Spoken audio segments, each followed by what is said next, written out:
All right, guys, let's do it like this. One of the most pervasive, most ridiculous lies that have been told to us by the American Society of Magical Liberals for years now is that in order to prove that we're not racist, we have to say dumbass things like, I'm colorblind. I don't see color. You know, those types of people who will tell you, in my household, we were raised to be colorblind. We're not racist. Is at that precise moment that I know I'm dealing with somebody who is full of shit, because we all see color. We see color in nature. We see color in people. When we go out the door, the first thing you're going to say on a nice spring day is, man, this is a nice looking day. Look at that green grass. Look at those red flowers and such. When you see a person, of course you're going to see that color. You're just trying to prove that you are not racist by saying dumb things like that, because you subscribe to the belief that recognizing differences in people mean that it's human nature that you resent those differences. And that's telling on you, because personally, I love the differences between people. When I see people of different nationalities, I'm always interested in what they do, how they eat, what they wear, the different customs, things like that. I see things that I like, I see things that I don't like, and there's nothing wrong with that, So, keeping in mind that particular concept right there, let's talk about Harry Potter. This is the Gospel according to Mark with a C. He is I and I am he. Just taking some time to tell you exactly what's on my mind. Thank you for joining me once again, my friends. I hope all is well with you. And if you don't mind, please hit the like. Please hit the subscribe. If you care to donate through the Super Thanks feature on each and every one of my videos. Let's dive into this, guys, because as you know, last week there was a little bit of a dust up because we found out that the new Harry Potter project coming out has recast the character of Severus Snape, right? I mean, I'm not a Harry Potter person, so I guess that's how you pronounce it, right? Severus Snape. And they are said to be recasting him with a black actor. I mean, the original actor was Alan Rickman, right? And they're said to be recasting it with Papa Isadou. I'm going to say the guy's name is. Obviously, it's a black man, all right?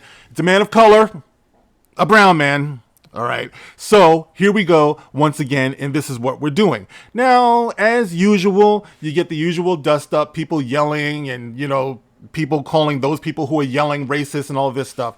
And I just want to, for the sake of this video, point out the differences in two things, all right? I want to attempt to inject a little bit of common sense into this for everybody who thinks it's just a matter of black and white.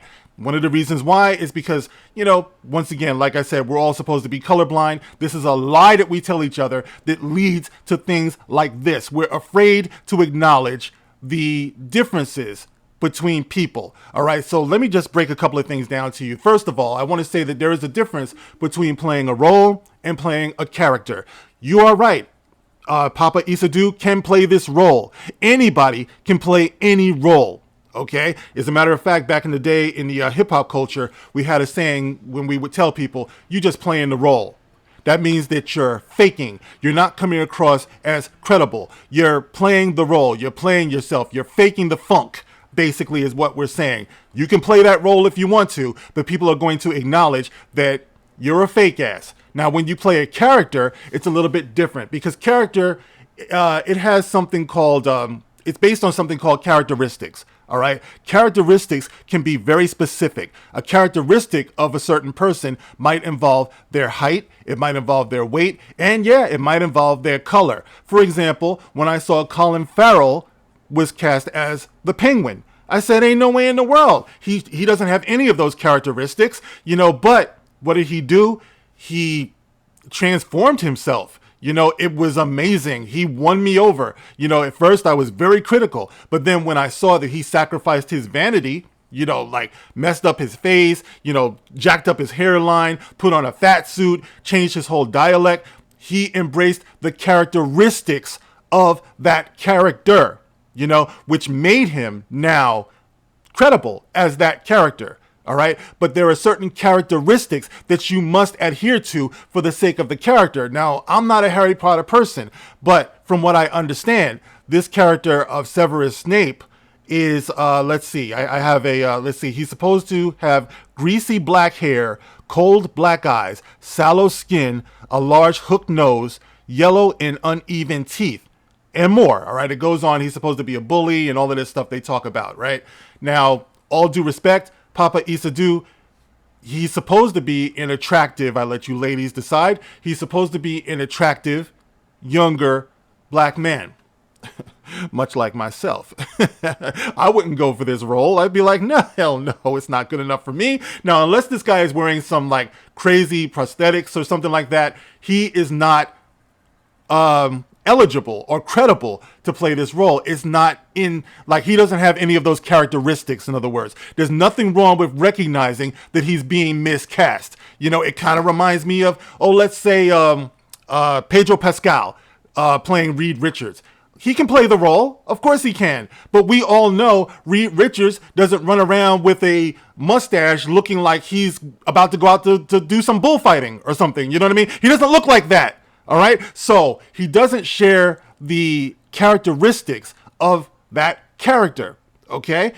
Let's see. What's another example? Let's say Ellen Ripley. Okay, from the Alien franchise. What if I were to tell you, because I know a lot of people, you like to go for the Ryan Gosling playing Black Panther. I wish you stopped that predictable bullshit, man. It's like, it just proves their point. There's not enough black roles because you keep going to the same one. Well, what if Ryan Gosling were to play T'Challa? Bro, it's not the only that you think it is, all right? Cut that shit out. Let's get a little bit more inventive. Let's look at Ellen Ripley, and let's say that, the actor Glenn Powell was going to play Ellen Ripley. Okay, of course, he can play the role. Yes, he can play the role. The question is, does he have those characteristics of that character to play that role? Let's look at Ellen Ripley. What do we know about Ellen Ripley? Well, the first thing is that she's a woman. The second thing is that she's obviously not an alpha male. Ellen Ripley had a very strong motherly instinct. You saw what she went through in Aliens to save Newt. All of that good stuff. Can you see Glenn Powell playing a role like that, playing a character like that? Yes, he can play the role, but guess what? People would be like,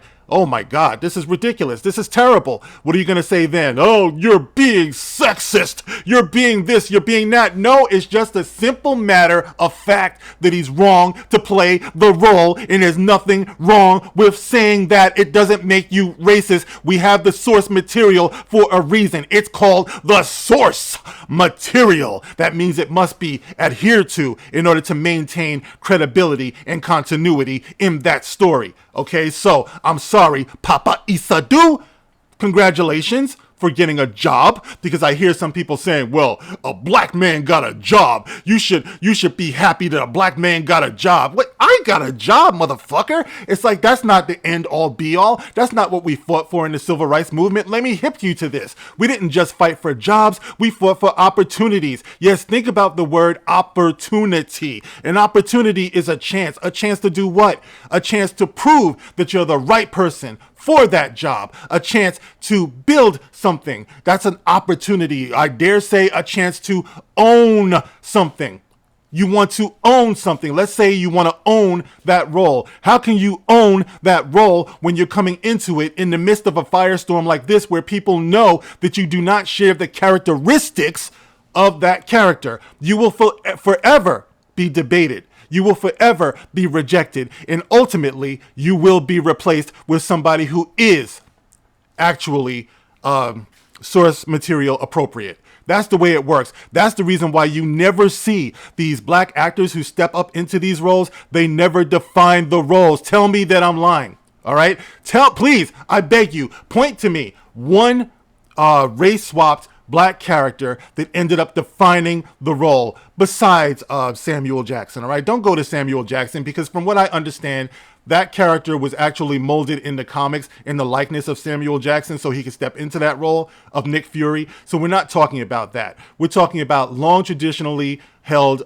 white characters that are now being turned black. This is a trend. This is a novelty for everybody who's like, oh, you're thinking about, what's the problem, because you're judging it on individual basis, and this is something that's been going on for a while. Okay. So don't act like this is something that, well, what's the problem? It's like I always say, when stuff like this happens, you got the whys and you got the why nots. And of course, the why nots are out here. I don't see what's the problem. You just don't want a black man. No, the problem is they keep using us. They keep using black people. They're using us This has already been established. All of this stuff is performative. We don't get anything out of it. We don't get legacy out of it. We don't get respect out of it. We don't get anything out of it, okay? Understand that. You just are concerned with owning white people. Oh, I bet this makes white people mad.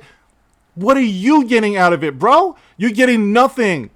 This is why original characters with original characteristics and true to life characteristics are so important. This is the reason why Blade hit as big as he did, because he had characteristics that were indicative of his character, where he came from. He talked like where he came from, you know? So he was more credible. When you have a character that's original that way, that's the way it comes across. But when you have a character that's based on the lie that we're all colorblind, it's not going to break through. It's not going to define the character. It's just going to be a distraction from the character. You know, it's just going to be, when they look back on it, they'll be like, yeah, that was the era when they were doing all of the DEI stuff. That was the era when the culture war was going on. That was the virtue signal era. You know, that was that. And people aren't going to really look back on that with fondness, guys. So I just wanted to say that because it's all based on that one lie. We are not colorblind, okay? Embrace the differences. The differences, it doesn't mean that we're supposed to resent those differences. Embrace the differences and come up with compelling, honest, credible characters that will last the test of time because you were honest about it. All right, guys, that's all I have to say now. I got to get ready for work. Thank you guys for listening. I will catch you on the next one. This is The Gospel According to Mark with a C. Rock on.